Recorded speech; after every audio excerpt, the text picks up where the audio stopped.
देखिए, महिला सशक्तिकरण विभाग में संचालित योजनाओं को लेकर समीक्षा की गई है, जिसमें हमारे जिला कार्यक्रम अधिकारी जनपदों से वर्चुअली जुड़े हुए थे। जिसमें हाल ही में हम लोगों ने जो ग्रामीण क्षेत्र में हमारी आंगनबाड़ी कार्यकर्ती हों, हमारी सहायिकाएँ हों, लगभग 7,000 पद जो है उसके सापेक्ष जो है कितने आवेदन किए गए हैं, इसकी समीक्षा की गई है। जबकि आवेदन की अभी अंतिम तिथि 31 जनवरी तक है, तो अभी जानकारी दी गई है कि लगभग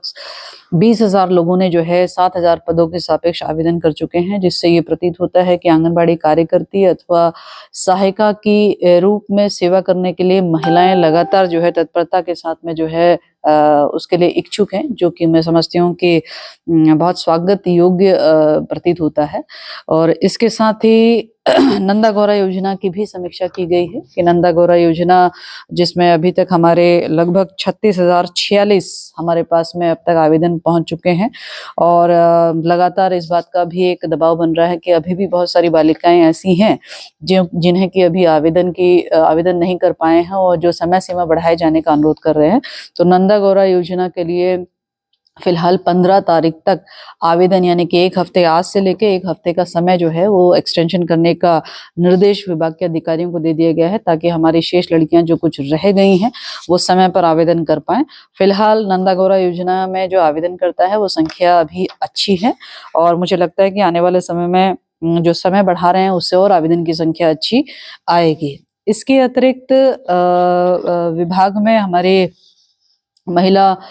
कल्याण कोष को लेकर भी समीक्षा की गई है, क्योंकि पूर्व में जब आबकारी विभाग से 1 रुपये अतिरिक्त शुल्क के रूप में महिला कल्याण कोष में जाना था, जिसको लेकर एक नियमावली तैयार की जानी थी, वो नियमावली तैयार अभी तक में क्यों नहीं हो पाई, अथवा क्या देरी है, अथवा कैबिनेट में कब तक आएगी, इसको लेकर विभाग के अधिकारियों से पूछा भी गया है और उनको निर्देश भी दिए गए हैं और नाराजगी भी व्यक्त की गई है कि चूंकि हम यदि देखें तो हमारे स्पोर्ट्स डिपार्टमेंट में भी जो है वो स्पोर्ट्स डेवलपमेंट फंड के निमित्त जो है 1 रुपये अतिरिक्त शुल्क का पैसा लगातार आ रहा है। और यदि हम देखें पशु कल्याण के परिप्रेक्ष्य में तो गौ सदनों के लिए भी लगातार आ रहा है, लेकिन महिला कल्याण कोष में वो पैसा नियमावली अभी तक अप्रूव न होने के कारण नहीं आ पा रहा है, जिसको लेकर नाराजगी व्यक्त की गई है और जिसको लेकर सेक्रेटरी को ये साफ निर्देशित किया है कि इसको आगामी कैबिनेट तक में यह प्रस्ताव आ जाना चाहिए, ताकि जो है महिलाओं के लिए एक बेहतरीन योजना या बेहतरीन कार्य जो है वह आने वाले भविष्य में हम लोग कर पाएं। इसके साथ ही हमने हाल ही में महिला सारथी के ऊपर भी एक प्रेजेंटेशन देखी थी, जिसमें हम महिला सारथी योजना की शुरुआत करने के लिए विभाग को प्रस्ताव तैयार करने के निर्देश दिए थे, जिस पर विभाग ने प्रस्ताव तैयार करने के लिए लगभग उनकी तैयारी है। और मैं समझती हूँ कि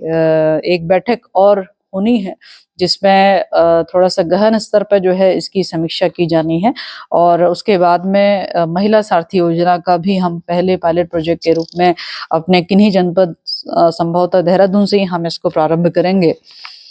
इसके अतिरिक्त आने वाले समय में आंगनबाड़ी बहनों के लिए,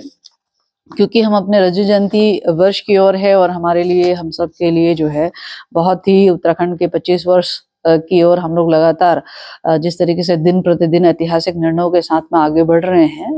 उसी निर्णयों में एक निर्णय और आगे आने वाले समय में जुड़ेगा, जिसे मैं भी और स्वयं विभाग के सभी अधिकारियों की भी ये कह सकती हूँ कि सबकी इच्छा चेष्टा है कि हम लोग आंगनबाड़ी बहनों के लिए आने वाले समय में कोई पेंशन स्कीम हम लोग लेकर आए, जिसको लेकर विभाग के अधिकारियों को निर्देश दिए हैं कि वे एक पेंशन स्कीम को प्लान करें, ताकि हमारी आंगनबाड़ी बहनों को एक सम्मानजनक रिटायरमेंट के उपरांत में जो एक सम्मानजनक धनराशि अपने जीविकोपार्जन के लिए अथवा अपने जीवन की जिम्मेदारियों को निर्वहन करने के लिए उनको एक आर्थिक मदद हो सके। तो उस दिशा में एक प्रस्ताव जो है वो गंभीरता से तैयार करे, ये आज ये निर्देश दिया है। तो समीक्षा बैठक में बहुत महत्वपूर्ण बिंदु रहे। निश्चित रूप से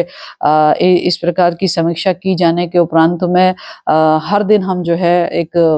नई योजना या एक नए निर्णय या हमारी जो योजनाएं जो संचालित है उसमें लगातार जो है उसमें प्रगति आती है, जो कि मैं समझती हूँ कि हमारी बहनों के लिए भी, हमारे बच्चों के लिए बहुत हितकारी है।